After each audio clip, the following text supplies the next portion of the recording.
Au pied. Voilà, bien. Une scène pour le moins atypique observée depuis la grille de sécurité. Oscar, Gina. Un homme en parfaite symbiose avec sa meute de chiens. Au milieu de ses 5 bergers allemands et ses 2 rottweilers, Yul Berger est le roi, le dominant. Rita. L'invitation au jeu et l'élan d'affection raffermissent les liens entre les membres de cette famille. C'est bien. Doucement. Pas toucher. 40 ans après avoir reçu son premier berger allemand, il reste toujours aussi passionné par cette espèce animale. À mon anniversaire, mon père m'a demandé quel cadeau je souhaiterais avoir et j'ai demandé un chien.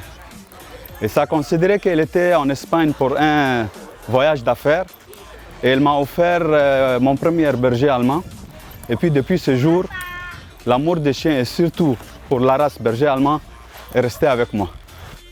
Les préférences de Yul sont les chiens de race pure et de lignée de champions venus d'Europe. Lala, lui par exemple, Melon, ses grands-parents, ils sont des champions en Italie. Lui, son papa, il était champion de France. C'est le fils direct des champions de France en 2015. Et là, à l'intérieur, il y a la fille directe des champions du monde depuis 3 ans. Et lui, il y a 3 ans. Elle, c'est sa fille directe. Et une ligne de champions, ça coûte forcément. Ça dépend de l'âge et du dressage. Si vraiment elle est dressée, elle a reçu une formation, elle coûtera beaucoup plus cher qu'un chiot, au minimum 3 000 €. Donc presque 2 millions. Et ça peut aller jusqu'à 5 millions. Mais peu importe le coût, Yul tire son plaisir de la relation fusionnelle avec ses chiens. Ça suffit. Stop. Assis. Assis. Assis. Melon. Assis. Voilà. Couché.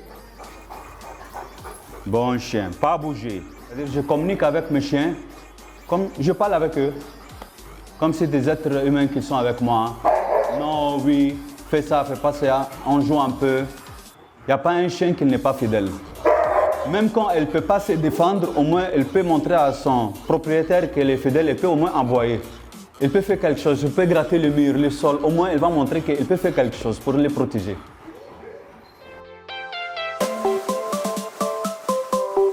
Selon le comité des amis canins de Côte d'Ivoire, ce sont en moyenne une 40aine de chiens qui sont importés vers la Côte d'Ivoire chaque mois, au point que les enseignes comme Animalis se sont spécialisées dans la vente de ces chiots de race pure.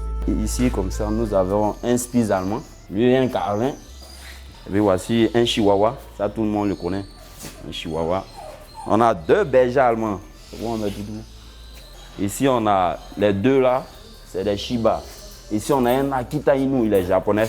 Les Shiba aussi, ils sont japonais. En Europe, c'est là-bas tu peux avoir un bon chien.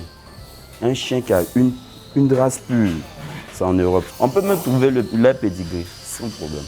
Pour avoir un chiot chez nous, il faut débourser 950 000.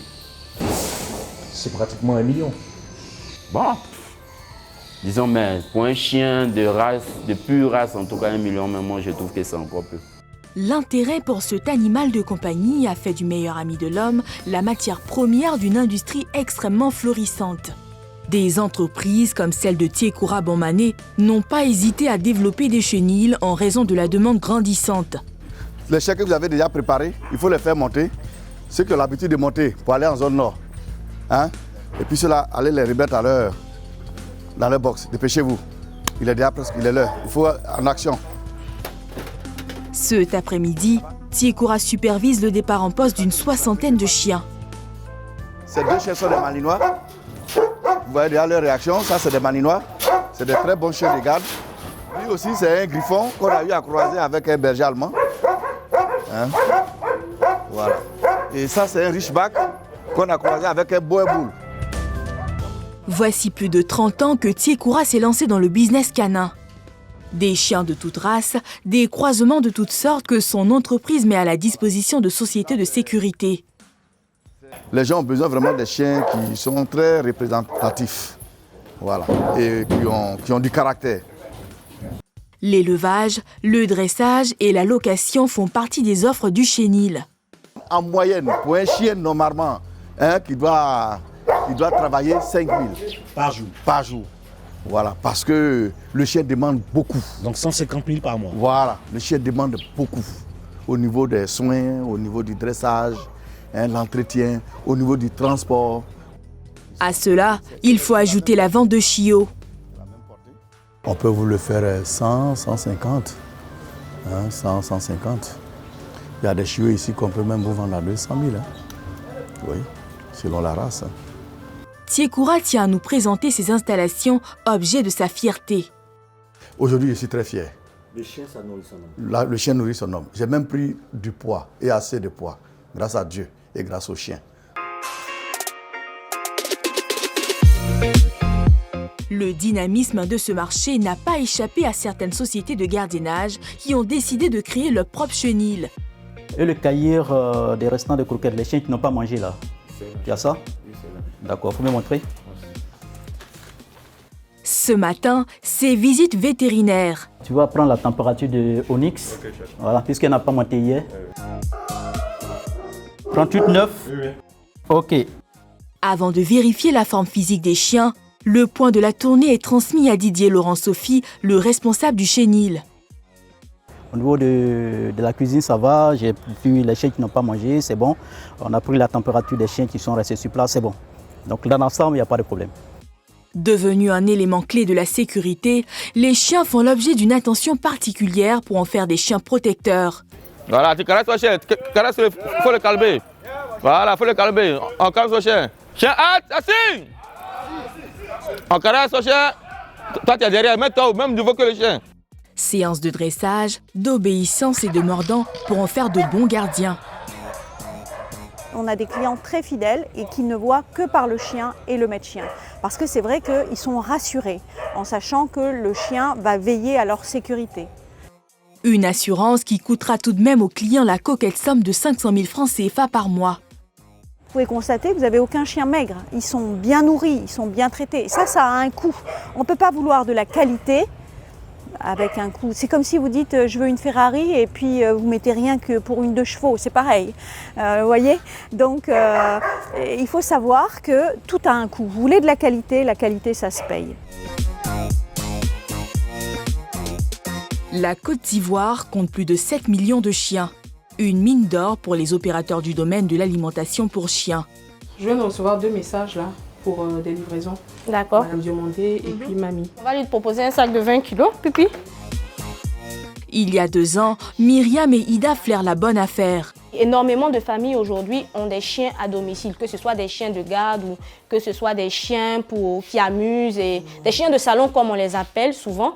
Mais énormément de familles ont des chiens qu'il faut nourrir en effet, d'où le besoin d'avoir créé cette entreprise donc de commercialisation de croquettes et surtout de conseil également.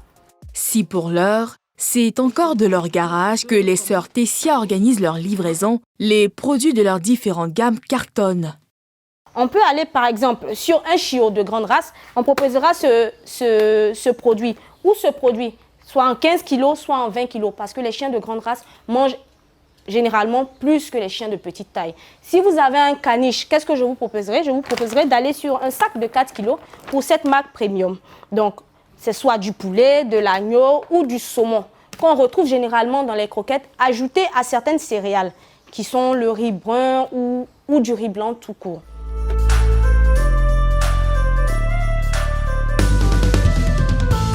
Dans la Toutoumania, rien n'est trop beau ni cher.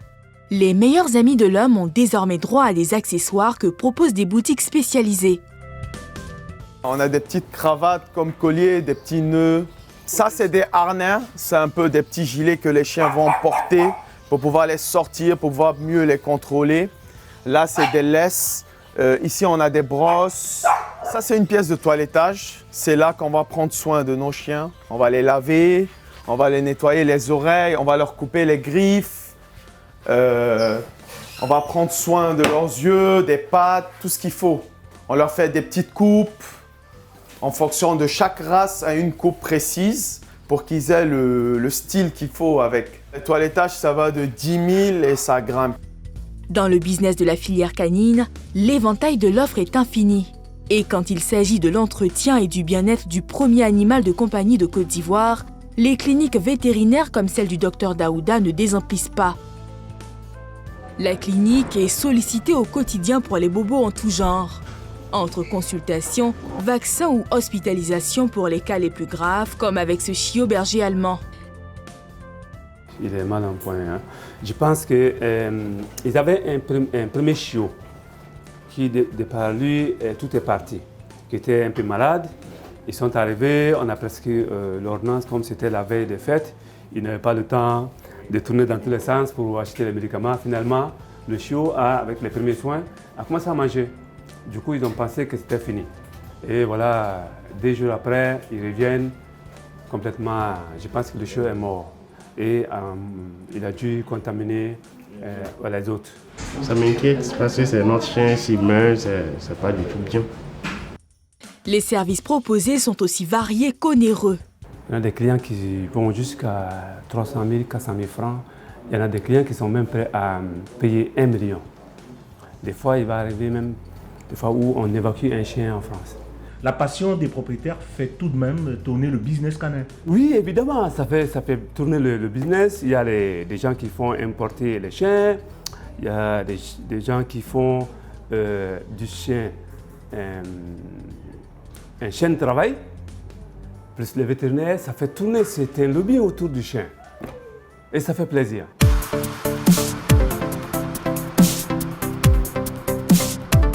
Même si la filière se porte bien, le Comité des Amis Canins de Côte d'Ivoire, une association créée il y a 5 ans, encadre et oriente sur le choix des espèces. Quand vous devez prendre un chien, vous nous demandez par exemple, je veux prendre un chien. Le diagnostic qu'on fait, on vous demande si vous avez une épouse, si vous avez des enfants, si vous avez un jardin, si vous vivez en appartement. En fonction du diagnostic que nous vous posons, nous vous orientons vers une race donnée. Je vais dire par exemple, vous n'allez pas prendre un malinois pour le mettre dans un studio. C'est compliqué. Même si vous l'aimez, ce n'est pas là sa place. Quand vous allez me dire que vous voulez un malinois, je vais vous dire, ok, si vous avez une cour, vous avez du jardin, parce que c'est un chien qui a beaucoup d'énergie. Au-delà du conseil, le Comité des Amis Canins de Côte d'Ivoire attire l'attention sur les risques liés au croisement. Le berger allemand, par exemple, a une capacité d'adaptation avec les enfants qui peut monter jusqu'à 80%, sans accident. Le malinois, ça peut monter qu'à 75-80%. Mais il y a des chiens qui n'ont pas la moyenne, qui n'ont même pas 50%. Donc quand vous prenez un boerboul et que vous le croisez par exemple avec un malinois, moi je ne peux pas, aucun professionnel ne peut vous garantir ce qui se passera chez vous à la maison. Mais qu'est-ce qui se fait? Qu'est-ce qui a amené ces croisements? C'est d'abord les sociétés qui utilisent les chiens pour travailler et qui ont besoin de payer des chiens à bas prix pour pouvoir avoir de l'argent là-dessus. Il est vrai que nous sommes très loin des milliards de dollars que génère l'amour du chien aux États-Unis ou en Europe. Cependant, le business canin en Côte d'Ivoire connaît une croissance constante, signe qu'il a de beaux jours devant lui. Le marché mondial des animaux de compagnie est actuellement de 190 milliards de dollars et devrait progresser de près de 5% en moyenne par an.